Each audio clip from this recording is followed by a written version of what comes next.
ఈ పత్రికా సమావేశం ఎందుకంటే ముఖ్యంగా బీఆర్ఎస్ నాయకులు ఆర్ఎస్ ప్రవీణ్ కుమార్ గారు మన ఐపీఎస్ మాజీ ఇప్పుడు బీఆర్ఎస్ పార్టీ ప్రధాన కార్యదర్శి, అలాగే మల్లారెడ్డి గారు, అలాగే కొంతమంది బీఆర్ఎస్ నాయకులు అందరు కలిసి ఒక దీక్ష గణేష్ పోయారు.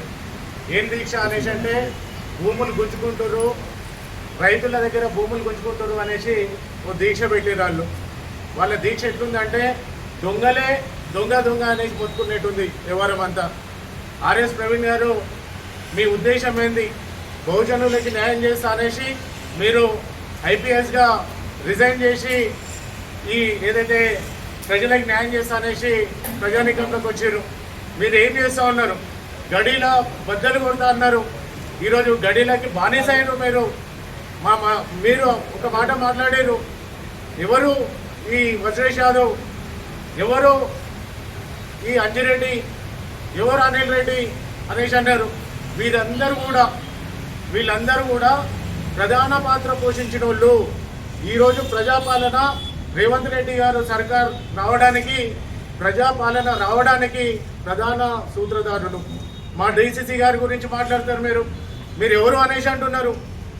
అనగారిన వర్గాల నుంచి ఒక ఉప సర్పంచ్, ఒక సర్పంచ్ 3 సార్లు ఎమ్మెల్యేగా పోటీ చేసారు. మీరు చదువుకున్నారు కదా, మీకు ఇంకిత జ్ఞానం లేదా అనేసి మిమ్మల్ని అడుగుతా ఉన్నాను. ముఖ్యంగా మీకు ఒకటే ఖబర్దార్ చెప్పేది, మల్లారెడ్డి గారు మీరు పిజ్జాది కూడా ఏం న్యాయం చేసిరు, ఏం అభివృద్ధి చేసిరు అనేసి మిమ్మల్ని అడుగుతా ఉన్నాం. వస్తారు, దొంగ కెమెరాలు పెడతారు, దొంగ మాటలు చెప్తారు, పోతారు, రోడ్ల మీద డ్యాన్సులు చేస్తారు. వచ్చి ఏం అభివృద్ధి చేసిరు పిజ్జాది కూడా మేడిపల్లికి అనేసి అడుగుతా ఉన్నాను. మీరు ఆ రోజు డబ్బులు పంచుతా ఉంటే మేము పట్టుకున్నాం. నేషనల్ టీవీలలో కూడా స్కోరింగ్స్ వచ్చినాయి, మేము పట్టుకున్నాం. ఆ రోజు మీరు పైసలు పంచకపోతే మీరు గెలుస్తుంటారా అనేసి అడుగుతా ఉన్నాం. ప్రజలలోకి రండి. ఈరోజు ఎస్ఐఆర్ అయింది, దొంగ ఓట్లు మొత్తం అయినాయి. ఈరోజు అంటున్నారు కదా డీసీసీ గారిని, మా వజ్రేష్ యాదవ్ గారిని ఎవరు అనేసి.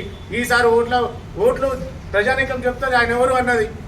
ప్రభుత్వాలు లేకున్నా కానీ ఆ పార్టీలలో నిలబడి పోరాడిన వ్యక్తి మా వజ్రేష్ యాదవ్ గారు. ఆయన గురించి మాట్లాడేదే అంత ఇంకిత జ్ఞానం మీకు లేదు, మీకు నైతిక విలువలు కూడా లేవు అనే చెప్తా ఉన్నాను. ప్రజాక్షేత్రంలోకి రండి. మా పీర్సాది కూడా రోడ్డు ఓపెన్ చేసినప్పుడు మీ ప్రభుత్వంలో ఒక 500 మీటర్లు కూడా మీరు వేయలేకపోయారు. ఎస్ఎన్డిపి తీసుకొచ్చారు, 110 కోట్లు అన్నారు, కానీ 1 కిలోమీటర్ కూడా మీరు పనిచేయలేదు. మా ప్రభుత్వం వచ్చిన తర్వాత మేము చేపిస్తా ఉన్నాం, ఆ రోడ్లన్నీ వేయించుకున్నాం. అందుకే ఖబర్దార్ మల్లారెడ్డి చెప్తా ఉన్నాం, ఆర్ఎస్ ప్రవీణ్ గారు మీ సిద్ధాంతాలు ఏందనేసి అడుగుతా ఉన్నాం. మీ సిద్ధాంతాలు బహుజనులకు చేస్తా అన్నారు, ఏం చేస్తూ ఉన్నారు? గడ్డీల పాలనలో మీరు బానిస అయ్యారు. ఇంకోసారి మీరు జ్ఞానంతో మాట్లాడాలని తెలియజేస్తా ఉన్నాను. ధన్యవాదాలు.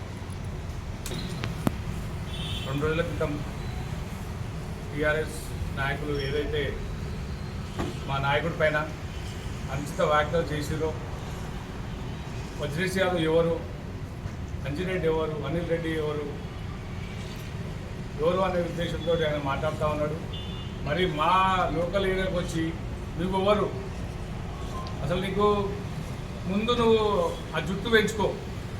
నీ నెత్తిపైన జుట్టు పోయి మైండ్ పనిచేస్తలేదు. ఎవరు ఎక్కడ ఏ నియోజకవర్గంలో ఉన్నారో అది తెలుసుకొని నువ్వు మాట్లాడు. ఫస్ట్ నీకు ఎవరు ఏ పదవిలో ఉన్నారు, ఎవరు ఎక్కడ పోటీ చేస్తున్నారు, ఏ నియోజకవర్గం వచ్చినా ఈ విషయం కూడా నీకు తెలియకుండా మా నాయకుని పైన అనుచిత వ్యాఖ్యలు చేసినందుకు నువ్వు బేషరతుగా క్షమాపణ చెప్పాలి. రాబోయే రోజుల్లో మేడ్చల్ నియోజకవర్గానికి ఎప్పుడైనా వస్తే చెప్పులు తీసుకొని కొడతామని కూడా ఈ సందర్భంగా తెలియజేస్తా ఉన్నా. రాబోయే రోజుల్లో నువ్వు మేడ్చల్ నియోజకవర్గం రావడానికి కూడా భయపడే విధంగా మేము కాంగ్రెస్ పార్టీ నాయకులు అందరం ఏకమై ఆ రోజు చూపిస్తాం నీకు. వజ్రేష్ యాదవ్ ఎవరో, అనిల్ రెడ్డి ఎవరో, అంజిరెడ్డి ఎవరో నీకు ఆ రోజు చూపిస్తామని కూడా ఈ సందర్భంగా మీకు తెలియజేస్తా ఉన్నాం. థ్యాంక్ యూ మిత్రులారా. Thanks for watching. Please like, share, subscribe.